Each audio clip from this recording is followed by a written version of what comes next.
Hey guys, this is Kevin. It's been a while since the last time I uploaded, but I'm back and aiming to upload at least one video per week.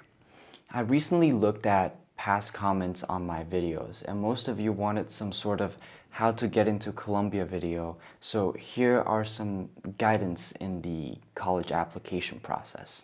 While my tips came from experience interacting with Columbia classmates, most of the tips are beneficial to any college application, especially the top 10 colleges. All the topics will be linked down below with timestamps, so if you're fairly familiar with the process, feel free to just click ahead. This video consists of 3 parts. First, a general introduction to Columbia's requirements on the website. Second, my analysis of what Columbia and other top colleges are looking for in their applicants. And third, a closer look at their hard and soft requirements. Without further ado, let's get started. First, an application to Columbia consists of 4 parts. Number 1, application through Coalition App, Common App, QuestBridge app finalists. Number 2, standardized test, except the 2020 and 2021 cycle. Number 3, Columbia-specific application. And number 4, teacher's recommendation letters. All the specifics will be linked down below if you're interested, but for the time being, let's find out what Columbia is really searching for in their students. Now, it is unfair to say that Columbia is only looking for specific qualities in their students. At the end of the day, everyone's different and everyone has charming qualities. However, here is how I interpret Columbia's requirements. Standardized tests serve as the first selection mechanism in the process. After all, a student has to demonstrate some academic competence that's essential to surviving Columbia classes.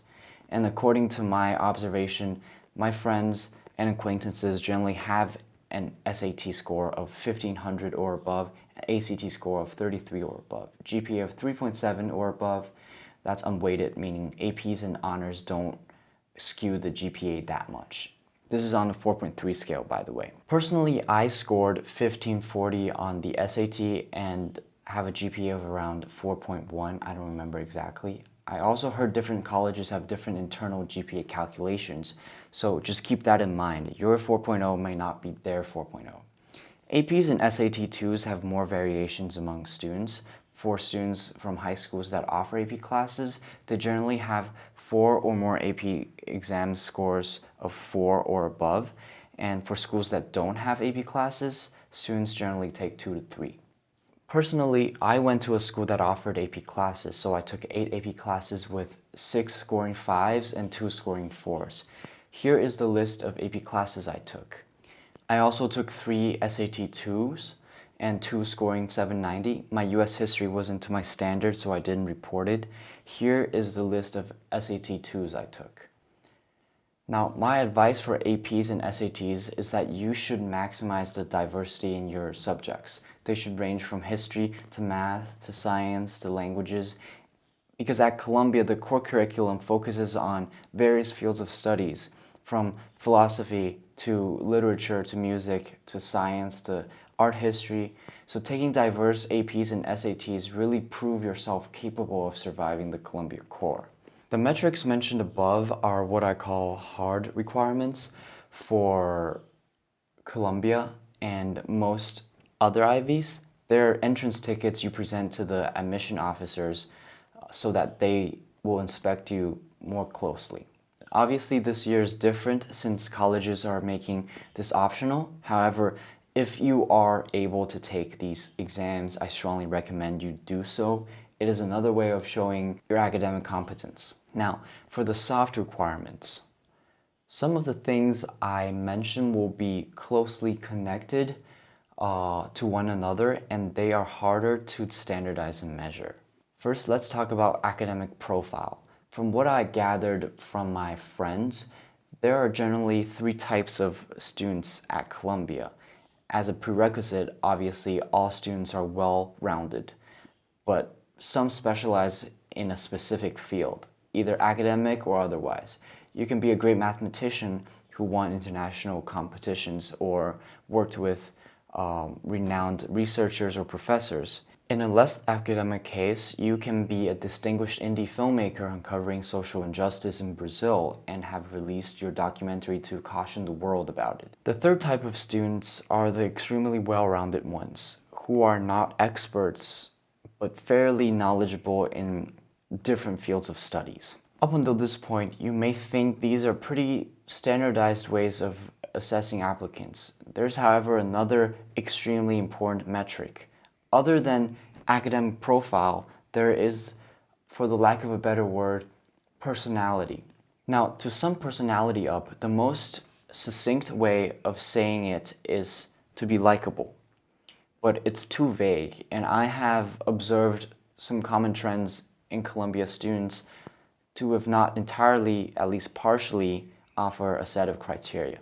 The desire to learn is essential to Columbia. Like I mentioned just now, the three academic profiles have a similarity, which is they are driven by the curiosity or the desire to learn and explore. If you're not interested in math, you won't be able to compete at the highest level and research with world-renowned professors. Similarly, if you're not interested in filmmaking, you won't have the dedication to follow through on your filmmaking schedule in Brazil. Second, be interested in Columbia, but don't be desperate to get in.